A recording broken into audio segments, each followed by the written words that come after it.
kind of, I don't want one at all. Like Darth Vader was terrifying before we saw him with pimples. You know what I mean? Like he's way less scary now that I've seen, him try to get a date to prom. So there's it depends on the villain, I guess. Like if you,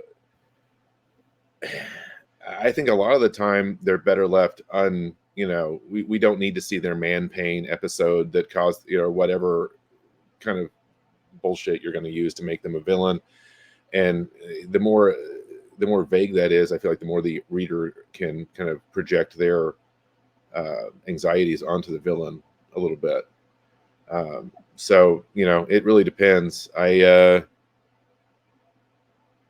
really can't think. I mean, who would you say is a villain whose backstory added depth to the character? Okay, Dylan, go. Dylan is muted, so.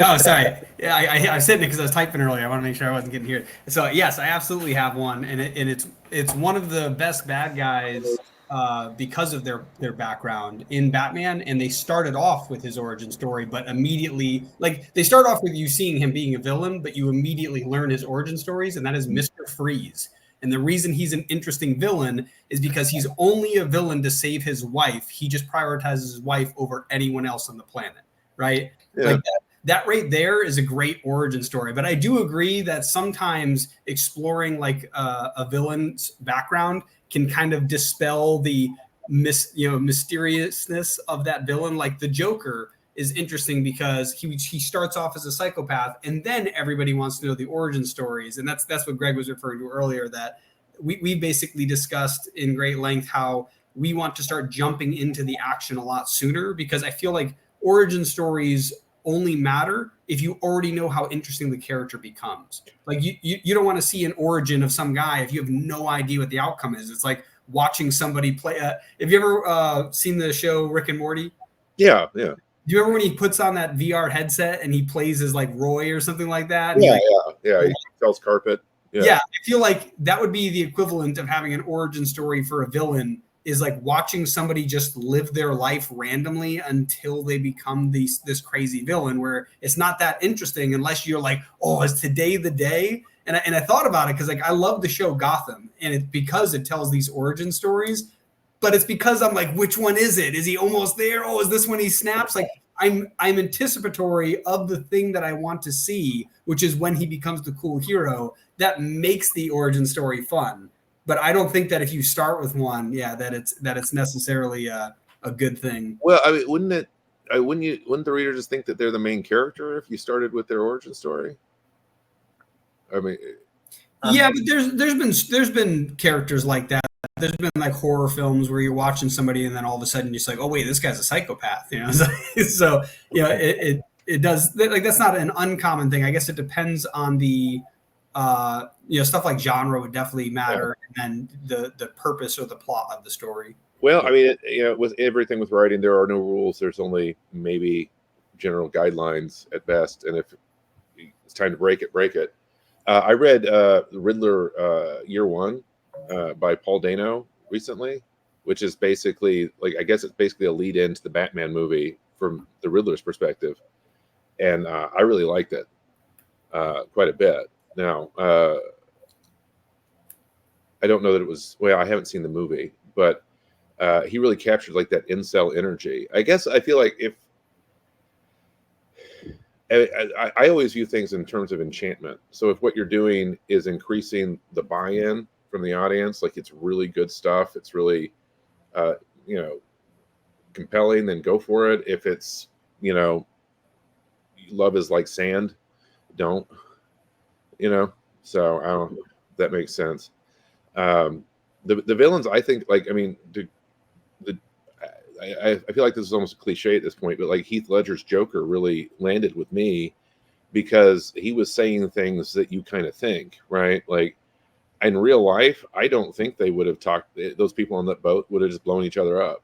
That's what would have really happened, right? So he had a point, 100%, settling to me, and that is what makes it compelling. I like to have villains that have their own motivation. Like there's always, you can always have conflict in worldviews, right? Like if everybody thinks 98% of the world's full of shit, right? So you can always find somebody, if you can understand other points of view, you can usually write a compelling villain that makes sense to themselves, and then that will make sense to the reader, I think, if that makes sense. Yeah, a lot of the times it kind of seems like villains are basically people who saw the same problem a hero did, but then just are narcissistic about it rather than, or what is it, pessimistic about it rather than optimistic about it. Like, you know, one view is there's a problem and I can solve it. The other view is there's a problem, so you know I don't give a crap. Like I'll just do what I'm going to do then. Like, you know, this. Mm-hmm. Like that's basically the whole point of the Joker and Batman is Batman thinks he can fix it and that there's a good light in people that can come out. And the Joker's like, no, they're actually all inherently bad. Like, so why not just poke the bear and have fun watching it? Yeah. I mean, that definitely is in there. I mean, I shouldn't talk about my own work because no one's even read it, but I have a villain in SWAT, my other project, who is I think she's, well, that is too complicated. No one's read it, so let's move on. But Cormac McCarthy in Blood Meridian, right? The judge is there, and he's kind of Joker-esque in that he's kind of hyper violent, and what he says kind of makes sense in a crazy way, and that's part of what makes him work. He's the judge from Blood Meridian, I think, is actually one of those characters that sort of been the inspiration for a lot of villains, because when you read Blood Meridian at this point, you're like, oh, I've seen this cliche. But he made the cliche, and it's everyone else that's been imitating him for like 40 years. So yeah, in our flagship, the title Seer Chronicles, we actually, before we figured out, oh, we're not going to do origin stories, the beginning of that is literally the villain's origin story and the like hero's origin story. So it's like flip-flop, and it's definitely like Jurassic, like, you know, one goes one way and the other one goes the opposite way. Mm-hmm. So that's the only reason why, like, it's okay that we did the origin for the villain, because it shows like, oh, this guy went completely off the rails, and this guy's like, oh, well, I guess I'm the hero type. So yeah, like if it works, it works. There's definitely no set rules about it, but I think part of the problem I see in a lot of pop culture these days is the compulsion to try to answer every conceivable question. Hey, John, glad you're here. Every conceivable question, and then it just sort of sucks the fun out of things, right? Like, do we really have to know? Well, I don't know. Like The Sopranos, like the ending of Sopranos, people hated it, and yet it made it like long lasting. Like people always remember it. It's like leaving things up to mystery. Sometimes like, damn, I don't remember where I was listening to this, but I think I was in some debate about should artists share the meaning of their artwork, right? Like if it's just a painting, right? And like what was the meaning behind it? What was the inspiration, etc.? Or should you let people basically digest it? And I think it should be both, in the sense that I should be able to enjoy it and absorb it as it is. But later, if you'd like to share it so that we can all reflect on, wow, that's how it made me feel, but this is where your perspective was. I think that's interesting, which is kind of the same as not telling the origin story first and then sharing it later once people have digested it. Because like it's a way to basically get both worlds without ruining that initial impression of like, like exactly, like, who's the Joker? Why is he so mad at Batman? Like, that's fun to wonder that. Like, if there's no curiosity, there's no reason to keep watching. Like, if you already know what's going to happen, you just know what's going to happen. And that's the reason why Joker is such a fun character, because he's such a wild card. Yeah, I totally agree. I mean, the way I see it is like if you leave it vague, everybody can have their perfect origin story for the Joker, the one that it hits them the hardest, right? They can imagine it, write fan fiction about it. And so you go from everyone being happy to I pick one and it turns out that he couldn't get a date to prom and now he's mad and now I'm bored, right? Or, something like that. So sometimes I think to me, a lot of the fun of it is to kind of create situations that let you think about things. So I'm not necessarily trying to get you to believe what I think about the situation. I'm just playing around and hoping that you'll play too. If that makes sense. So yeah, and like I said too, I think that is probably better to do it longer, like let people wonder longer. And then the interesting thing with the Joker is there's so many origin stories, like you said, it's almost like pick and choose. It's almost like these are imaginary ones in his own head every time a new one's told. Like which makes it even more interesting. It's like actually all of them are true. They're in his head. They're just made up. He's just a psychopath or schizophrenic or whatever it is. Like so there's tons of like ways to make that interesting. But I definitely think just going like here's step 1, step 2, step 3. I shared a video with Greg the other day. I think it was actually like the South Park creators talking about storytelling, and it was this whole idea where if your story goes, well, this happened and then this happened and then this happened, it's a very boring story. Like stories should never be this and that and that. It should be this happened and therefore that happened, and so this happened. You know what I mean? Like it's the entire story should be like stuff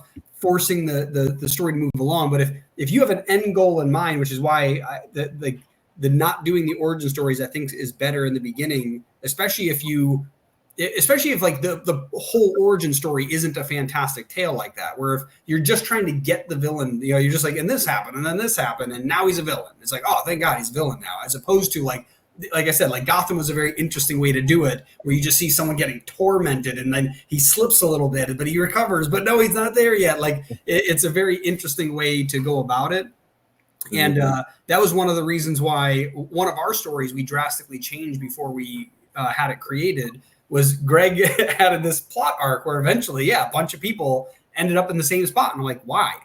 Like, why are they all there? That doesn't make any sense. Like they all just landed in this one spot they've never been in. And so we had to come up with reasons why they would be there. So we had to cause, like, somebody broke into somebody's house. It scared somebody. So they fled. And then they went to meet somebody near their house. And their house happens to be located there. That's why they were able to get there. Like, so this happened, and then this happened. It's like this happened, therefore he fled. And landed here. So the characters are driving yeah, exactly. And so I think that's that's probably the answer. I think what was it? Aaron was asking about the. I think it was Aaron. Was it Aaron? Yeah. This question here. You say it is the answer not telling origin. Oh, where'd he go? Is the answer not telling origin stories, or is it in the marketing? It's probably both. It's like I think that if you can tell a really good origin story. Oh, there he is. He's back. Oh, I'm sorry, I don't know. I hit something. No worries. Comments and then I hit the question below is the answer not telling origin stories, or is it in the marketing? I think it's probably both, because I think that telling an origin story, if it's not for the sole purpose of just getting to the good stuff, then it's probably not worth it. But if the origin story is the interesting story, then that's fine. But I think a lot of the times, especially in the indie world, people create characters that are fascinating. And they're like, okay, now we got to come up with why they're like that. And it's like, that's not a good way to do it. So like our characters, we the ones that we did tell the origin story, we went back and rewrote it several times. We're like, that's not interesting enough. We don't want it to just happen, right? So for example, even our main hero, the reason he ends up getting powers is because he is that guy that wants to run in first. The initial comic didn't show it that well. So we rewrote it and made it so that even from the very beginning, when they're at the fire station, he's the one in front of everybody. He's the one rushing ahead. So you're getting more like an understanding of this character. Like, oh, he always is getting there first. He wants to save people. Like, this is what he's meant to do. As opposed to he's just a firefighter and just disobeyed his boss and ran into a burning building. It's like, no, he always is rushing in first. And like that, like if you don't have that stuff in mind, and you're just like, yeah, guy runs into fire, our building collapses. Now he has superpowers. It's not as interesting of a story. And I think that's equally true with villains, is that like, you have to make it so that there's a reason behind each step that they take that's based on their character, not just for the sake of the plot. Yeah. No, I think we're basically on the same page of. Exactly. The the character needs to drive if the character is driving the story, it's a lot more interesting. And that's when I'm writing, I know I'm cooking with fire when the characters are doing things I don't want them to do. I'm like, fuck, man, come on, that's really inconvenient. But then they do it anyway. That's when it's good stuff, I think. And when I'm, if the characters are ever shopping for me, that is a go back 2,000 words, delete everything, and start over because something went wrong. If they're fucking shopping, you screwed up. I think one of the things I like about comics is that it sort of forces you to cut the shit, right? You have 21 pages, maybe 22, 23 on the outside, go. And so it makes me always trim the fat a little bit and get to the point. And I think that really increases the amount of fun, really. And I have a tendency to get bogged down in minutia or something, but because sometimes they take quite a while. But with comics, it kind of forces the action, and it's always important to have like the emotional. If it's not emotionally resonant, whatever you're doing, probably just delete it. Honestly,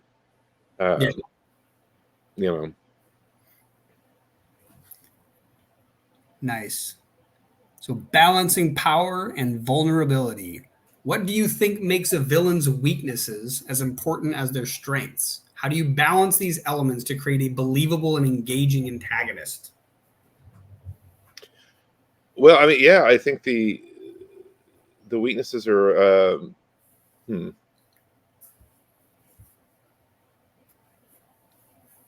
He's like, man, that is a lot deeper than I was prepared for today.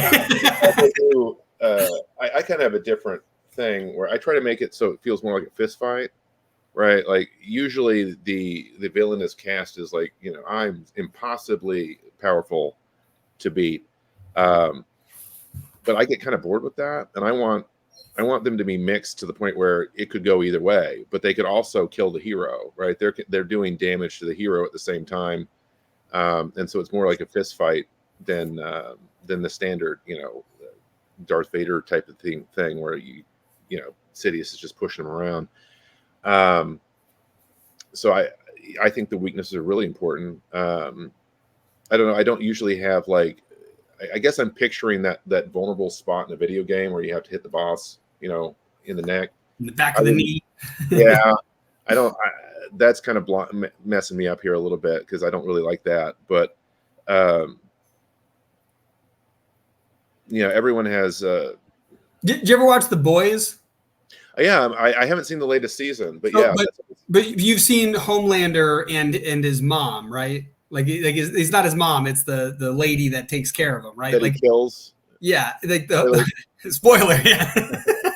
Well, I didn't say who it was, so it's not too big of a spoiler. And he ends up killing people, so that's not really that big of a spoiler. But yes, that person is his weakness at first, right? Like that's kind of the interesting thing is like that's like I feel like there's a lot of villains that have something like that. Again, Joker's one of those interesting ones who just seems to not care about anything, which I think that. So you're mentioning about like rules earlier. I think that there are a lot of rules about writing, but the whole point is that the way you make something interesting is breaking those rules, right? You don't break all of the rules because then it's not a good story. You're just like bat falls sky, like there needs to be structure to sentences, a plot arc. There needs to be a beginning, middle, end. But there's ways to break that apart and make it something unique and new. That's like the Pulp Fiction, right? There's a plot arc. They just rearranged it, so they followed the rule of beginning to end. They just reordered how it's done. So, like, I think that's what's interesting is that for like the Joker, like everybody has a weakness, and then Joker's rule is that like, yeah, he is just the crazy one, right? That like his only weakness is that he's human, I guess, in the sense that he can be killed. But like it's an interesting way that like, yeah, nothing phases him. Yeah. I was going to say something. I don't know why I'm spacing right now. I think it's the appearance of breaking the rules while not actually breaking the rules that is what really kills, right? Like Game of Thrones' whole thing is they fucked with your head for so long with the first two books, making you think like they bring you into Ned Stark. He's 7 out of 10 Keanu's, maybe 6. right? He's a little too old. He's already successful, but he's dumb and he's good with a sword. Okay, we can work with this. You spend an entire book with thinking he's the big hero, and then they chop his head off. Then they roll Robb Stark up. He's 8 out of 10 Keanu's, right? He's an angry young man with a father to avenge and stuff like that. Awesome. Also hotter, younger, better, more fantasy protagonist in every way. Brutally slaughter him and even more. And now you're so confused that you don't notice that it's a completely standard fantasy story from that point out, right? Like Tyrion has plot armor, Jaime has plot armor. They tricked you into thinking, so they appeared to violate the rules without actually violating the rules at all. And then the genius of it, I mean, beyond the 2-book mislead, is the way they slow played you into Jon Snow. Like they hinted at the other 2 boys might be the one or whatever, and then they just kind of wormed your way into Jon Snow. They warmed your way into the snow. And then so I really appreciated that. Tricking the audience is the writer's greatest thing to do. Just like misleading. Yeah, just like getting them to get like you just follow this. So it's like magic though. That's what makes magic entertaining. It's like they're not pulling off magic. They're distracting you long enough to make a feat seem unbelievable. It's like that's all it is. And so it's like it's a very cool way to storytell. That's what you're doing. Like you're creating magic and storytelling. This isn't real. This is all like it's all fantasy. Like fantasy in the sense that it's fiction, right? Like, so it's all fiction, and you're just bringing someone's brain through this journey that never happened. And like, that's a really cool way to, create magic in one's life, essentially. So you're just misleading them into believing them that they're in this world, or that this character is going this way when really everything's going this way. It's like, it's definitely fun. Yeah, absolutely. Yeah. I mean, that's what audiences are up to their ass in stories. I mean, they've been that way since they were kids, right? We're constantly surrounded by quality writing.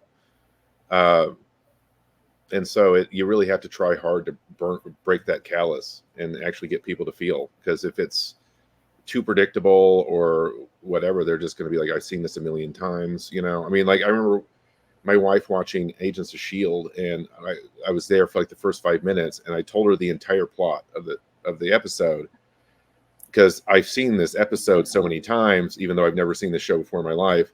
And then at the end, she's like, "How did you know?" And I'm like, "Because that's just how it works, right?" Like, dude, it's interesting though about stuff like that, because I've thought about that too, where it's like you don't want it to be predictable. But one thing that's interesting is the fact that that, but you write stories. There's definitely like a set of rules that if you know all of the rules of writing, that you can predict most stories. And even if there's like an alteration, like the Ned Stark thing, like it was still a possibility in your head, right? Where some people, it's like that was never even a possibility. Like like all the stories that have ever been told, this is how it goes. Oh no, like it's different now. And so I do think it's interesting that some very successful things do follow an arc like that. They're very easily noticeable if you understand like the hero's journey, for example, like the baseline of a storytelling arc. And so I don't think that it's a bad thing to do that. I think it's a bad thing to do that on repeat, right? It's because what's it called? Like The Simpsons, Family Guy, they all have a very similar arc through their whole thing. They just have like little nuggets of like interesting things throughout that just keep you entertained. So if the sole purpose is entertainment, I think that those types of story arcs are still fine, but without little flavors of like, like, oh, left turn, like what was that? I think that those are necessary, but if you can do it, a huge left turn in the story arc, I think that's what makes stories that are memorable. Like the ones that are like, holy crap, like that was an incredible, quest I just went on, an incredible journey I just went on. Whereas those shows, those quick little snippets of stories are just interesting. They're entertaining. So they're still going to be digested. They're just not going to be immortalized. Yeah. Yeah. I mean, yeah. With The Simpsons, I mean, my God, that show how is it still on? I mean, it's because they're telling the future. That's all they're doing. Like you've seen all those ones where they're like, here's an episode, and then like 12 years later, that exact scene happens. And you're like, what the hell's going on? Yeah. As a fan of dark comedy, it's been a really interesting decade, I gotta say. Yeah. Now we just need a portal gun and some crazy guy spitting all over the place. Yeah, and I mean the thing with related to story structure, I think story structure, having that the hero's journey type thing, that's what people want. They just want to feel like that's not what they want. Yeah, that's it. And I think people might not be able to state like, oh, this is stage 4 of the tragedy. It's the exhaustion phase leading into yeah. this. That's exactly what I mean. Like, where you can't like go, oh, this is when it happened while watching it, right? You might be able to have you ever seen the Book of Eli? No, I don't think so. Okay, I'm not going to ruin it. No matter how many things have ruined it out there, you should watch it at some point because it's a great way. It's a great story and interesting the whole way through. And then like M. Night Shyamalan type of twist at the very end, to the point where you cannot watch it a second time the same way. It's impossible. So like, it's interesting because you could watch something like The Office over and over again and be entertained by it. But then something like this is like like you can only do it one time, which is why I don't want to ruin it. It's like, it is. I think it's one of my like favorite movies, and I've only had to watch it once, and I remember the whole story. Like, which I don't normally do. I normally have to watch a movie a couple of times to remember the whole story. But I think that's what that's what I mean. Like, there's different types of interesting works, right? Like one, I think he might have passed away by now, but there was a comedian. I think it was The Amazing Jonathan, I think is what his name was, and he did magic work. And he actually was like, he was goofing off the whole time. Like, he's like, here, take a card. He hands a card. They take it. He goes, 1 second. He turns around, grabs a giant deck of cards. He goes, all right, put it back in here. Right. Like he's spoofing the whole time. But every once in a while, he makes a cool little trick, but it's nothing tremendous. But then at like the end of one of his segments, he then like puts himself behind a curtain. The curtain drops. It had to have been 3 seconds tops. And he is 50 yards away in the bleachers. And you're like, how the hell did that guy just do? Like, he's been entertaining us comedically. It was a stand-up routine. That's what this was. And then that dude just teleported 50 yards. What just happened? Did I just watch? What was that movie where the guy, like, he like fell into a bucket and he duplicated himself someplace? Do you know what I'm talking about? He tested it with a hat, and there was like hats appearing in the woods. And then eventually he's like, I wonder if I could do it myself. And he made like, quote, real magic, but he was cloning himself over and over again. He would kill himself. I haven't seen the movie, but I know exactly which one you're talking about. Yeah, I can't remember, but yeah, basically like the whole thing is like, this is what this guy just did in real life. And you're like, what the hell did I just watch? Like, how did he just do that? And I love that because that's a way that he basically did the, what's it called? The Office style is funny and entertaining. I could watch it over and over again, but then also had this, wow, like I'll never forget that act now. That's awesome. As opposed to like, I might watch an episode 300 times and be like, oh, I forgot about that. Yeah. But it's still entertaining. So it is definitely an interesting, back and forth there. I Googled him. He died a couple years ago. Yeah, did. There's a Hulu thing about it. Okay. In your opinion, should a great villain evoke sympathy from the audience, or is it important that they are feared? How do you strike that balance in your work? I think it depends on what you want. I mean, I could definitely see a sympathetic villain, but I could also, like I said, I think Darth Vader is just terrifying in the original trilogy, and he's pretty much the standard, right, for awesome villainy. I was just about to say the fact that you said standard, like in this case, like what would make a great villain? So in your case, do you think that it is more the feared villain where it's just terrifying? Well, it just depends on what you're going for. I mean, it's all entirely, everything you're doing is context based, right? So sometimes you might want a villain that's more sympathetic, where you understand what he's doing and why he's doing it, and you kind of like, I really wish he'd gone a different way or something like that. But and that's totally valid. But also sometimes it needs to be a fucking alien, right, bursting out of your chest, right? So it just depends. What would be an example of a sympathetic one that you enjoyed as much as someone like Darth Vader? Well, I mean, I know I'm harping on Riddler Year One quite a bit, but that one was sympathetic. I found him irritating and annoying, but sympathetic nonetheless. I'm trying to think of. I'm not really good at coming up with examples off the top of my head sometimes. I mean, comic book villains tend to not be. They don't invest much time in making them sympathetic. Typically, they're usually more on the fear side. It seems like, but I don't know. Do you have an example? I am blanking really hard. I definitely think that the Mr. Freeze one's a good one, but that one's very straightforward. It's like, my wife's dying. I will do anything to save her. I happen to be brilliant in cryo. I will use that to get anything out of my way. Freeze my wife. Kill anyone who tries to stop me. Like, it's like, this is the one. Like, it's kind of interesting. One of my favorite books is The 7 Habits of Highly Effective People. And like right at the beginning of that book, he talks about how people have different principles in their life. So you could be like family focused, spouse focused, career focused, money focused, like your group focus. Like if you're in a religion or like a fraternity or something like that, like you have these different focuses in life, and how ideally you should be principle focused, which kind of overlaps all of them without, having one thing drive your whole life. And what's it called? Mr. Freeze is a great example of what happens when you take one of those to the extreme.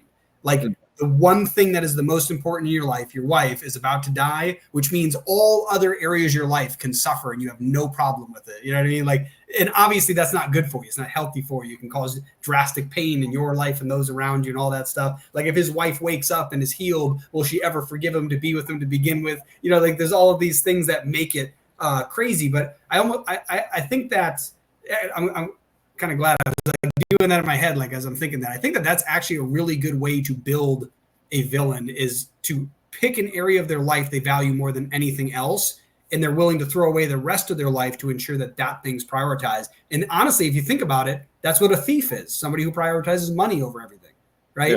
Yeah. They don't care about like if they go to jail or if they hurt somebody or stab. Like it's just, you take one of those areas in life and then you just amplify that to 100 and take out all other areas, and now you have a villain. Like it's somebody who just prioritizes, like, because sometimes it's family, like sometimes it's like what's it called, Sandman from Spider-Man, right? His daughter is dying from a sickness, so he's trying to like break in and get like money just to be able to pay for her medical bills, right? That's also another good one where it's sympathetic. Now it's interesting because like again, I actually like all of those types of villains, but I also kind of agree that those Darth Vader-esque villains are also, I almost feel like more memorable because of the mysteriousness behind them, right? It's the fact that they are just this, ultra powerful evil that your good guy, who's this little guy, has to. It's the Goliath, right? It's this idea that it's like, you don't know Goliath's backstory. Maybe his mom beat him when he was a kid. Now he's sad, so he kills people, right? Like, yeah. But you don't care. You just see Goliath, and Dave's ready to fight him. And Dave's backstory, and that's why it's cool. Like, you're like this little guy who grew up on a farm and didn't have anything, worked his way up, and he's trying to fight this guy, and he was smart, and so he used his smarts to beat the giant, right? That's for whatever reason, that seems like a more interesting story from that perspective, to have this villain who you don't know the backstory of, right? Yeah, I mean, Goliath getting drafted into the army and forced to fight or something like that wouldn't be as much fun, right? Yeah. Again, it's weird though. Like from like later, that's an interesting like follow up. Like if you find out that David works his way up after beating Goliath, becomes president of the country, and then later he finds out that Goliath was enslaved into the army and he killed him, and now he feels deep regret. It's almost like the villain's origin story is valuable when it affects the protagonist. Yeah, I mean, yeah, I think that's kind of what you're going for, right? Is, I mean, ultimately it's a yin yang conflict that you're going for. So sometimes sometimes you can just have the death itself, Darth Vader, I choke people for fun kind of guy. That should be on a shirt. You can do some BDSM jokes. I don't know. No, that's what I was saying. It should be on a shirt, probably a leather one. Darth's choking a guy, and then it just says pineapple. That's awesome. Yeah. So sometimes, I mean, actually, I guess there really isn't one, but that's what I was saying. Like, it's interesting. That's why I asked, because the question is what makes a great villain. And it's interesting because I think that a great story can have an origin for a villain, but a great villain, actually, you know what? Here's a great example of a great villain that you later find out the background, and it's interesting. And it's kind of a twist. The Sandlot. The dog is the villain. You know nothing about him. He's just this monstrous beast. And then later you find out he's actually just a dog that, people used to come onto his lawn and bother the old man, and all he was doing was defending him. But he's the villain during that whole movie. That's they lose the baseball in the field. Yeah. There's the Sandlots where it's a new kid moves into town. He doesn't have any friends. He ends up playing baseball. They knock the ball over the fence into the old man's yard, and like, you can't go in there. There's the beast. They make a bunch of contraptions to try to get the thing. The beast rips it apart. And every time you see the beast before you see the dog, he's an animatronic. They made him literally look like a monster because these kids are seeing a monster. So he's like ripping it apart and like, freaking out. And then later he's just a dog. But like, that would be like an example of a story arc that kind of has this little hero's journey of the kid overcoming a villain, but then it turns out the villain's fine in the end. Actually, I sent this to Greg. Mewtwo was another one like that. Mewtwo in the first Pokemon movie, he ends up being evil this whole time. In the end, you find out that he had this realization, like, wow, like this playful thing is just as powerful as I am. Why am I miserable? I could be playful and be this powerful and not have to, feel hate in my heart, and then basically undoes all the damage that he did. Right. So like that was an interesting villain the whole time. That's sympathetic at the end. And it depends if you like Pokemon, but that's when you're a kid like that, or when we were kids and that came out, that was a great movie at the time. And there's a YouTube channel that talks about how in that movie, Mewtwo is the perfect villain, like somebody who was, basically abused, turns into the bad guy. He's ultra powerful, can do all this stuff, ultimately meets an equal force in the good, is conflicted, and then basically goodness is revealed at the end, kind of thing. It was a very interesting description of it. But actually, Greg, by the way, is that the reason you came up with this the idea today for the villains? Yeah, the Pokemon movie. Yeah, we were because I sent so video. He sent a video of what he's talking about on Instagram, and I was like, oh, and so it was someone breaking it down, like why he's the perfect villain, and it was very interesting, and I liked it a lot. But it does talk about how he goes through this arc, and how also they just left out a chunk of the movie that would make it much more understandable why he's a bad guy. Where like basically like the guy who made him, his daughter died. He recreated her soul using cloning, put her into a computer so that she could play with Pokemon that he also cloned. He then finds Mewtwo, thinking that if he creates him, that might be able to help the understanding of all. Or he finds like Mew's fossil, makes Mewtwo, puts that in the same machine, and then later the scientist finds out that these souls have like a half-life on them, and they'll eventually fade out of existence in the machine. She fades out. He's super depressed, and then he wakes up and he's like, was that all a dream? That's how the movie starts. Like, was that all a dream? And they never explain why. And apparently there's a whole like 15-minute scene cut from the movie that would have explained all that. Yeah. And she even explains in there how the Pokemon tears have healing powers when it's in mass, essentially, which explains how Ash gets healed at the end. Like, it was one of those things where like there's that one little 15-minute window, they remove it, and it kind of like destroyed a bunch of the understanding of why things were happening, and it makes perfect sense. He's like, there's this little girl, she says life is good, but then she's taken from me. I'm in a lab getting experimented on. I then get sold off to, or I then get introduced to Giovanni. He's like, he wants to help me. Turns out he just wants to take control of me, just like everybody else. All humans are evil. I'm going to go fly on an island and kill everybody. Like that's basically his like quick little story arc. And then again, like I mentioned, he ends up meeting a power of equal force, but he's lighthearted, Mew. And he's just like, why am I holding all this hatred when you're just as powerful? Like you could be doing this. Why aren't you doing this? And then there's this whole, like, while they're fighting this conflict, internal conflict happening. So it's in that case, I don't think he's an awesome villain, but I think the way that villain story is told, it makes an awesome story. So that's why that's why I'm thinking, I'm like, I don't think that I've ever thought of a great villain as having a sympathetic story, but I think great stories can have sympathetic villains. Yeah, I think that's, I mean, yeah, I think I see your point, right? The iconic villains usually are a little bit less.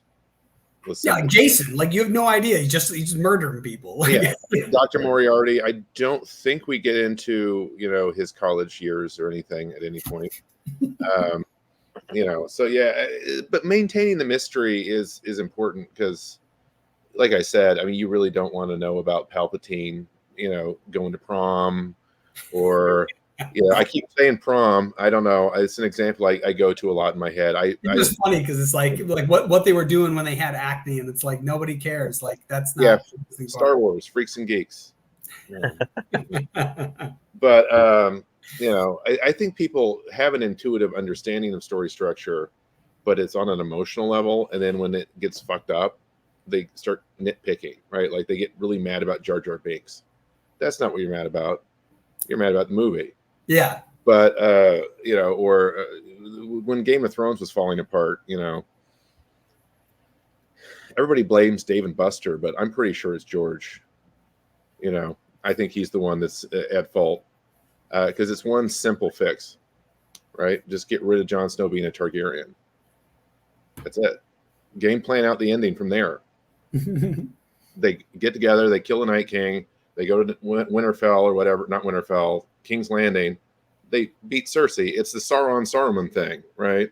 You beat the big bad, you come back, you beat the way lamer guy that's not really a threat anymore to show that you set the world right. And they completely botched it because it's a sex crime in Arkansas. Don't do that. Don't make your climax a sex crime in Arkansas. And that applies to Stephen King too. I mean, it's a gangbang in a sewer, man. What the fuck are you doing? Yeah. But I mean, that's I heard that a lot of his books are like that, where like the movies are much gentler on the disturbing parts, where the books are like really messed up. Like, well, that's what I'm glad I haven't like gone through them. I'm just pretty sure he did like coke. Oh yeah, he was on a lot of things at that point, and you can tell because once he gets sober, quality drops. Right? See, it's funny. I don't know if that's the right way to put it. Is like, yeah, once he stopped doing cocaine, he stopped talking about sex gangbangs in the sewer with kids. I'm like, I don't know if that's a negative thing that he stopped doing that. Well, it's not a negative for his life, and I mean, he's had a long career, but I mean, what is he? I definitely think that they got a lot. He kind of ran through a lot of his ideas, and then just, especially once he stopped getting all fucked up, just it sort of petered out. I'm sorry, but that's what happened. Yeah, I feel like he was just tripping like crazy, and he was just writing down what he saw, and then I don't see it anymore. I mean, for 10 years there, he was tearing it up. I mean, he was casually throwing out stories that people are still talking about today. So, all respect to Steven, please. I mean, if he's watching, I'm cool. On our podcast. Who's his favorite podcast? But everybody, that's he's one of the 2 viewers right now. Decade that it's insane. He was killing it for a long time, but once he sobered up, I do feel like it kind of anyway. So.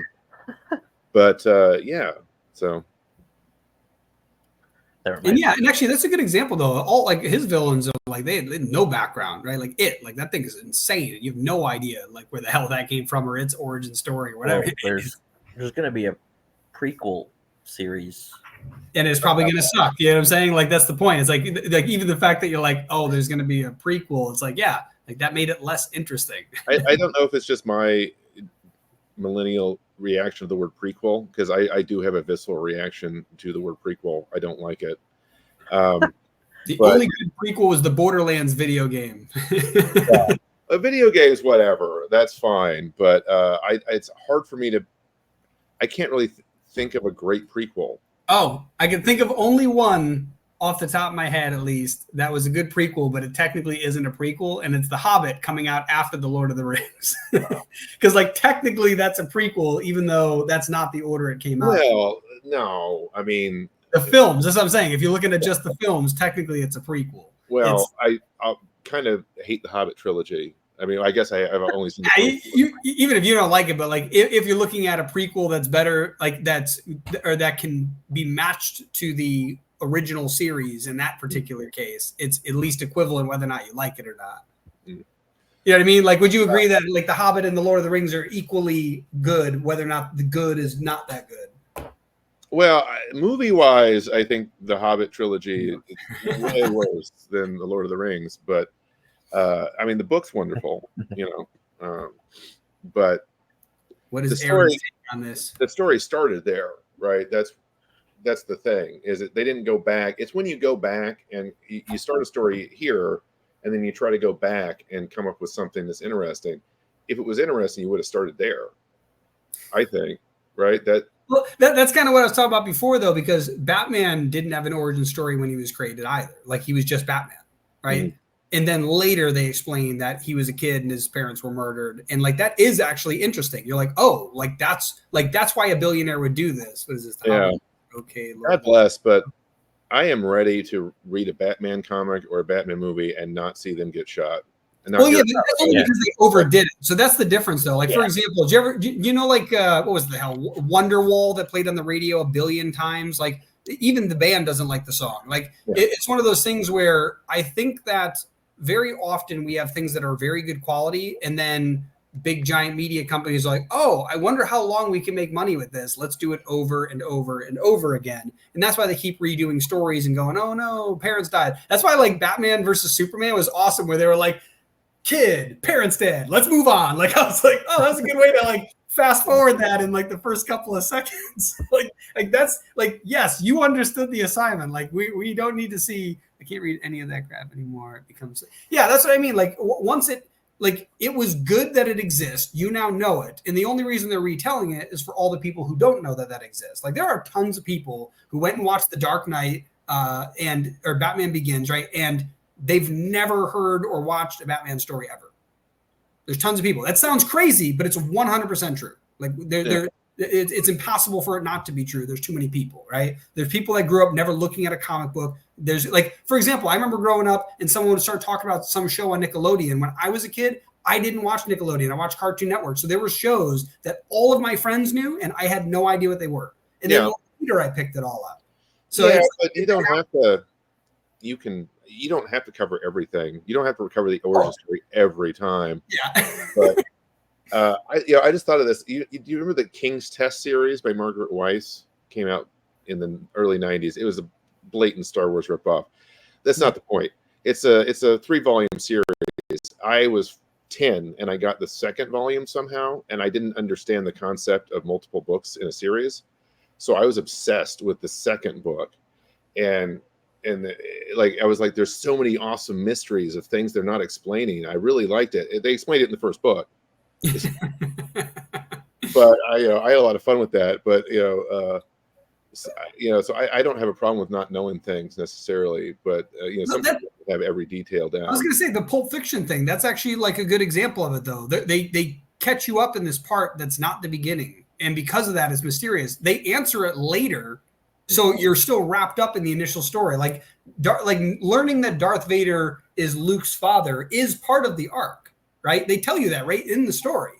In the original one, right? Later they show it, but they don't need to. They already told you his origin story in just a couple of words, right? So it's like the origin story is important, but it's again, it's always after. Like, he's this evil unknown villain until the hero faces him, and then he's like, "Wait, Dad!" Like, no. I wish my dad was here. Speaking of that, this is a question that's been on my mind lately.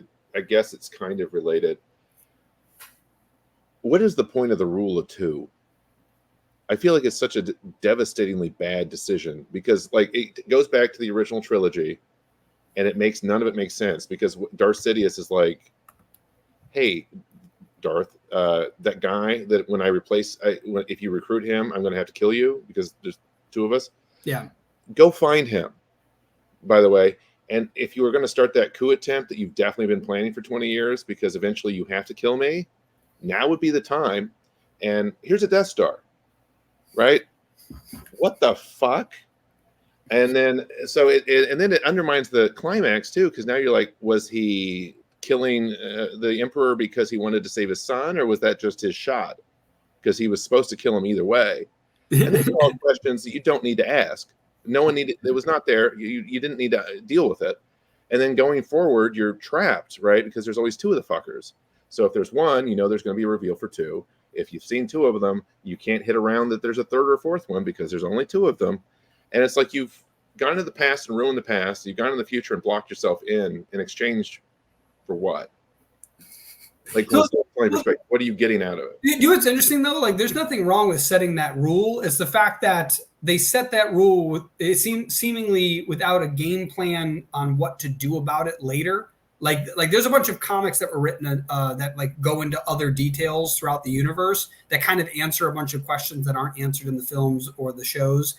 And the interesting thing is, like, again, if that rule is made, having this interesting line of it is cool. But if you don't have that really laid out well, like you said, like, you kind of trap yourself. And that's why it's like, if that's going to be a part of your rules, it needs to also drive plot stories because of it, as opposed to being just in the way. Like, I think that's more the issue with a rule like that in your universe. Yeah, I just don't see any gain at all from it that is remotely in line with the cost of So that's kind of like, there's bad writing, which is just stuff that kind of sucks. It fails to get you involved. And then there's writing that sort of pokes a hole in the gas tank and you're just spraying enchantment all over the road. And Star Wars has done that a lot, I think, where you're just like, what are you getting out of it? Why are you even doing it? Like midichlorians, what the fuck is the point of that? You took the spiritual core of your series, the thing that, like the thing that everyone's into, they could feel like they could be a Jedi, and you turned it into a blood test. Why? Do they also check your A1C1 to see if you're pre-diabetic? I mean, do they see if you've got chlamydia? This is fucking lame. You gave up you disenchanted your spiritual core to gain power levels, I guess. Yeah. Got 75,000 midichlorians to the nanogram or whatever. What kind of? I mean, it's just bad. Dude, it's funny that's almost like the Dragon Ball series. Like, I love the series, but like, one of the things that's always weird is when they start very early on doing power levels, and then the problem is, because they want them to keep getting stronger, the power levels become absurd, right? Like, it's like, hey, with one blast you could blow up a planet, but we're gonna fight right next to it and not cause any problems. Like, you know what I mean? Like, it's stuff like that where, like, I totally get where certain rules will prohibit that from happening. Yeah, that's that's the Magic the Gathering problem. Is you've always got to up it. You got to turn up the volume a little bit to keep people excited. Eventually, but that's what's interesting too, though. Like, what's the Cowboy Bebop? One of the best animes of all time, one series long, or and then it's done, and it's memorable, and people love it, and they want more. But you don't actually need to give them more. Like, that's like, I think that's the part that people, like, they're like, no, we should keep doing this and milk it forever. It's like, or you could make action figures, you could make posters. There's tons of other ways to make movie off of an IP, or money off of an IP, but you don't need to keep stretching the story out and ruining the story. That's a pretty person is this. Okay, I just randomly saw, because I went onto the Facebook tab. It's really weird that you guys keep talking about Star Wars. James Earl Jones just died. Oh, I just got a text about that. Holy crap. He texted you? Like, oh shit, I'm dead. No, I saw a text that said something about that. Like, somebody died, 93. Well, yep. Vader. It's a pretty good run. I do the math every time somebody in the 90s dies to tell myself I still got plenty of time left. Yeah, the weird thing that's crazy is what's he's it also called? In the Sandlot. Yeah, he's in the Sandlot too. Holy crap! Yeah, but no, the other weird thing though is that he sold his voice's likeness to Disney. Oh. And so, like, they can use it for anything, and so, like, that way they have Darth Vader indefinitely. Simba. Yeah, they can make. Yeah, they can make. I didn't even think about that. Yeah, they can make Lion King forever. But, like, yeah, that's super interesting. Now that he's passed, I wonder, like, what'll happen around that. That's interesting. Sad to see him go. He was awesome, and it's funny. Yeah, he was in a lot of our childhood stuff. Yeah, he was. Yeah. Last questions, I guess. How do you ensure that a villain continues to engage the audience throughout a story or series? And what are some techniques to keep them evolving, and unpredictable? Well, I mean, I guess I would say you want to learn a bit more. I mean, I guess the villain takes actions that force the conflict, right? And so you do that at the same time. But if it's interesting action, right? If it's got a philosophical or emotional point to it, it's gonna really land. Whereas if it's just sort of a generic, I want to take over the world because I want to take over the world kind of villain. Those guys that want to destroy the world, I never understood that. Like, where are you going to live? Pizza or something at some point? Pinky in the brain. But no, he wants to rule the world, not destroy it. Rule the world. And SWAT, which is the project that I zooped with John, or at the same time as John with Drumstick of Doom. I got my copy, by the way, if you're still out there. I liked it. But the villain's actually in love with the hero, like, and it's kind of an anti-tragedy thing where she is a monster with one fatal flaw, and that is that she genuinely loves the hero, and so she's like learning about not being a monster to him. Like, she really struggles with that at first, and then sort of grows as a person as you go through the series, and then by the end she's not. God damn it, I spoiled a bunch of stuff. Anyway, emotionally engaging. If they've got something interesting to say that kind of taps into a fear or a concern of the audience, then I think they're going to engage a lot better than sort of a generic I just hate the world thing. That's interesting, because it's almost like if they're just a straight villain, you can predict what they do next, but because they have a flaw, that's what causes the variable. Like, did you ever hear of the show Elementary? It's like a Sherlock Holmes. Yeah. I actually love the show. It's a great show, but the interesting thing is there's a character in there who falls in love with the protagonist, and basically that's what makes them alter their actions. Like, they should be doing this. Like, it's like if their plan is to do this, it's logical to do this, but because of this flaw, they alter, like, their logic gets skewed, their emotions get in the way. And it's like, yeah, I think that's a really good point. Yeah, I mean, when the villain is, it's like, imagine, I don't know, a Scientologist, right? They have a completely different idea of what the hell is happening than a Catholic, right?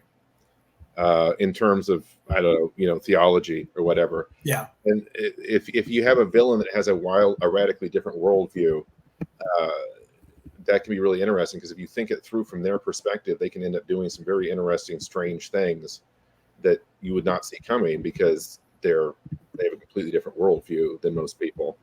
And so, when you see like cultists who are all castrating themselves and then taking sleeping pills because they think UFOs in the back of the asteroid or whatever, that's the kind of thing that can make really interesting villains, I think, because it's compelling, but it's also strange and disconcerting. Because that sort of thing taps into your fears about cults, and we've all believed really stupid shit at some point that we then later realized was stupid. So probably have some idea of what it's like to have that kind of thing happen. So that would be one way to go at it for making an interesting villain, is just genuinely figure out like the Joker's kind of an anarchist, right?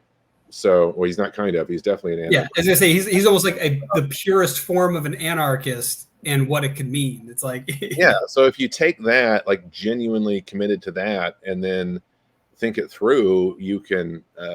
I do it. His flaws, interestingly, ironically, in this, or what is it? Coincidentally, on what we were just talking about, he basically loves Batman in the sense he makes life interesting. So there's been so many times where the Joker equally could have killed the Batman, but doesn't, because it makes his anarchist life interesting. So that's his flaw, because if he kills the Batman, then he gets to just get what he wants, which is to do whatever. Yeah. Isn't that interesting? So like, I just realized that's where his interesting take on, where like there's a moment where he actually, you see it, like he has the capacity to kill Batman right now. If he wanted to, he could stop him. Why doesn't he? This emotional flaw. And yeah.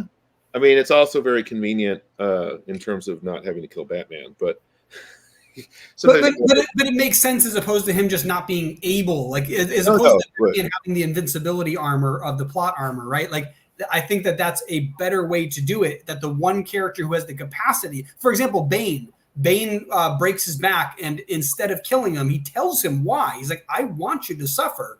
And that was his flaw. Instead of kill, it's like the monologue. I love The Incredibles when what's his face, Syndrome is like, you caught me monologuing, right? Like it's that idea. You finally pointed out that like the thing that everyone's heard before. It's like, why does the villain always monologue? It's like because they're hurting and they want to say it. And he's like, oh, you almost got me. Like I was trying to talk, and all of a sudden you caught me off guard. Like that's a villain's problem most of the time, is that because they have all this self-hurt or hatred or whatever it is, they feel the need to, have this moment where they're just talking, and the superhero at the time always takes advantage of that, and that's why like that's a very funny cliche, but it's when there is something like the monologue, like in the case of the Joker, just wanting to keep the bats around, like that's an interesting way to not create plot armor, but make it so that like you said, like it's very convenient to not kill Batman, so the story keeps going.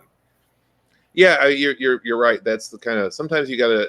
It's a good trick if you can find interesting ways to kind of come at the hero's not going to die, but you've made it interesting because now it's out of the villain's love for the guy or the need for the Batman. That's a lot more interesting than the stormtroopers just never being able to hit anything. Yeah, you know what I mean. Yeah, exactly. It's like, would you go to Stormtrooper Academy?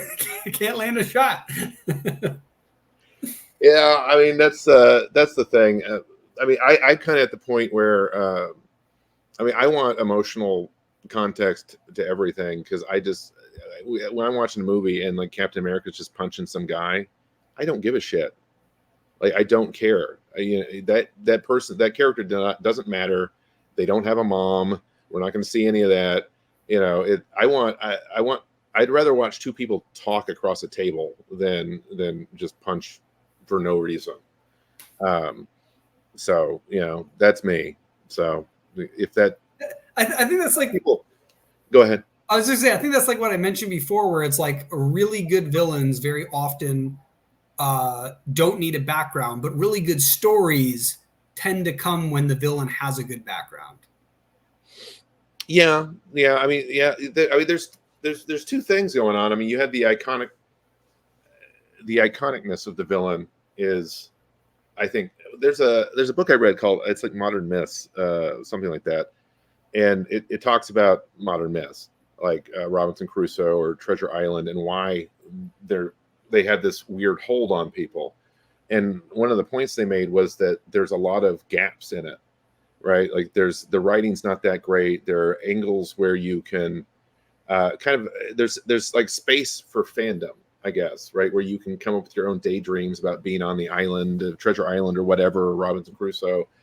Like there's a lot of lists in Robinson Crusoe. I don't know if I haven't read it in 30 or 40 years, but apparently there's just laundry lists of, anyway.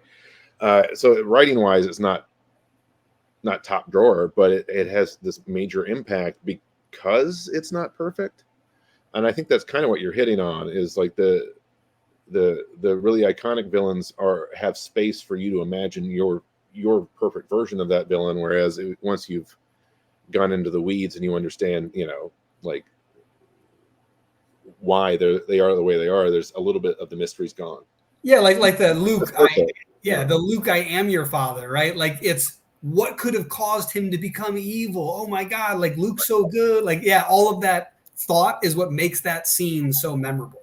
Like in an instant, you're like 1,000 questions pop into your head, and it's like, whoa, what? Yeah, and then exactly, and then you can go write whatever you want in your head, and then it's the perfect thing for you, and then everybody's happy, except that you don't get a box office for imaginary prequels, right? So you got to actually make one. But I think going back to Star Wars again.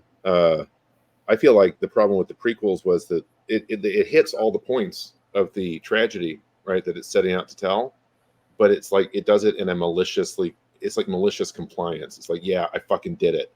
All right, let's move on. And that's the problem, is that I think George wanted to make Luke Skywalker and the Crystal Skull pretty much, but he felt obligated to do the prequels. which is a story about a man voluntarily embracing like mustache twirling, force choking evil. That's hard to do. Well, you know what's interesting about that? It's this whole idea where, like in that story, the Jedi are the good, the Sith are the evil, and in the first story arc, that's very obvious.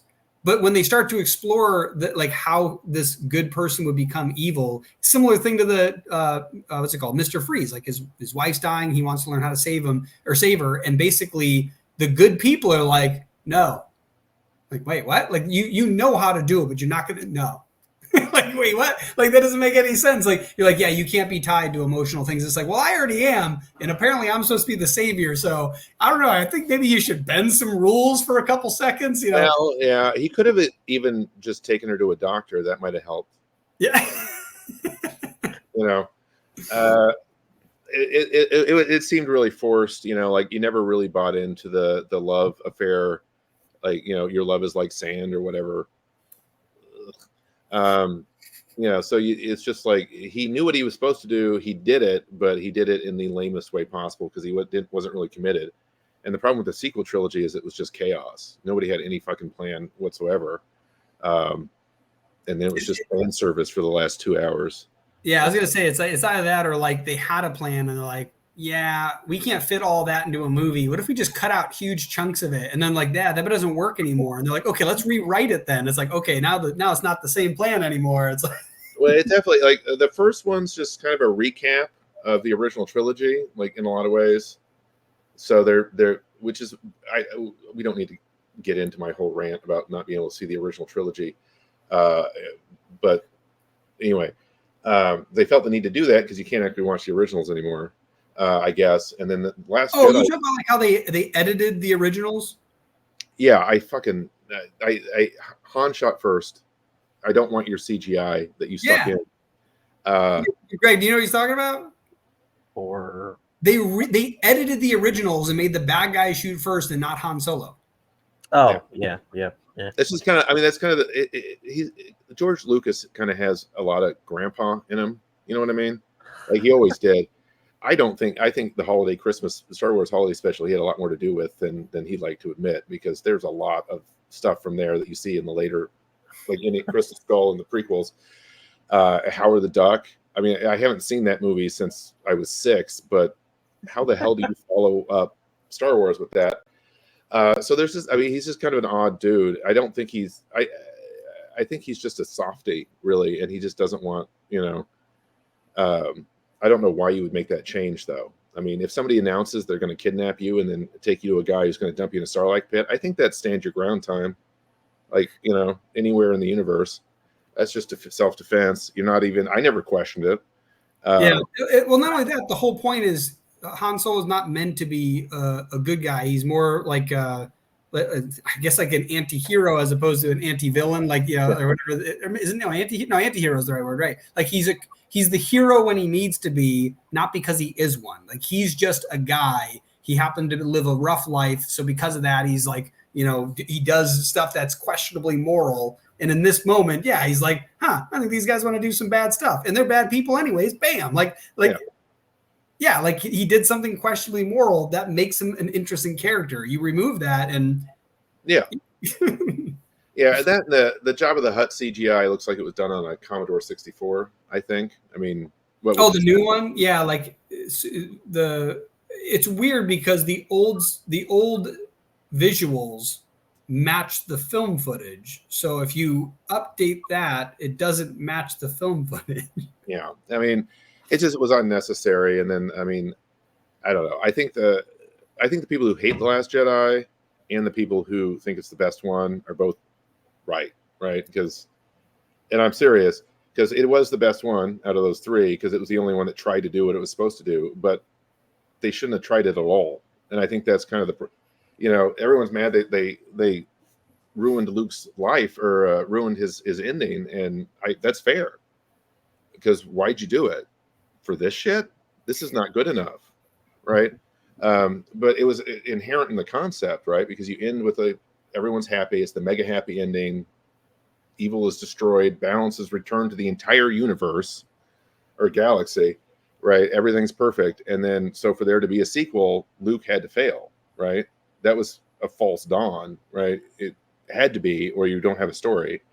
So the people who hate The Last Jedi for revealing that are completely right. Like, this trilogy shouldn't have happened. You know, it was just, it should have been a lot better. But also, it's the only movie that wasn't kind of crap. Nice. That's my take on it. We should definitely we should have like one of these episodes, because first of all, I love doing this new style podcast that we're doing, just like trying to dive deep into a topic, because like even just during this, I've come to some realizations where I'm like, oh, that's good. I'm going to try to keep that in mind when we're writing and editing future comics. Mm-hmm. But I also like it because it comes up with new talking points. Like definitely, like Greg knows, because I brought it up on 2 or 3 podcasts. Like my thoughts about like the live action Aladdin movie and like very specific problems with it. Same with Star Wars. Same with, you know, everyone's got like specific problems. I feel like eventually we need to have like just one episode where we just like destroy Star Wars at some point. Just feel like so many people that hate watch it, you know. I feel bad because I've been crapping on Star Wars the entire time, but it is kind of my guideline for bad writing at this point. It is. I mean, you know what else it is too? It's like when you start off with something great, I think that's the reason. I don't think it's the worst writing ever, although it is very, very, very bad. There's definitely worse writing out there. It's more like, how do you take something that was so great and then do so much damage to it? Yeah, nobody's still mad about Battlefield Earth, right? Because it sucked. It just sucked. There was never a moment where it was, you know, amazing, and then they just sort of kind of drained it over the course of 30 years. So yeah, I mean, but I mean, that's what I mean. Star Wars is so powerful, right? Like, even when the prequels were coming out after like Attack of the second one, I think is Attack of the Clones. I was like, familiar. Yeah, the second one, I'm like, I'm not watching any more of this shit. I will not go to the theater. I will not go to the theater. And that's where I was for the opening day of the third movie. It was in the theater. Like this. Yeah, I mean, it was like, I felt like, I mean, it's been a long time since I watched it, but there was like, it would get going for about 10 minutes. And then I think that's when Steven Spielberg was directing. And then there'd be like a record scratch, and then they'd shit on it. And that's when Lucas came back in. And then eventually it started gaining some steam at the end, and then shit. And then you found out that steam was steaming hot shit. That's my theory. I can't prove that, but there were like multiple times I felt in that movie where they were actually getting some dramatic momentum, and then there'd just be some moment to crap on it. And no, that's what I think. But yeah, but I mean, I'm an 80s kid, I guess, basically. And so Star Wars was everywhere. I mean, like, that was the Iliad to nerds of the 80s, the 70s and 80s. And so it matters to me a lot more than it probably should, you know, for the franchise where the fat guy's name is Porkins. You know, so. Cool. So where can people find you?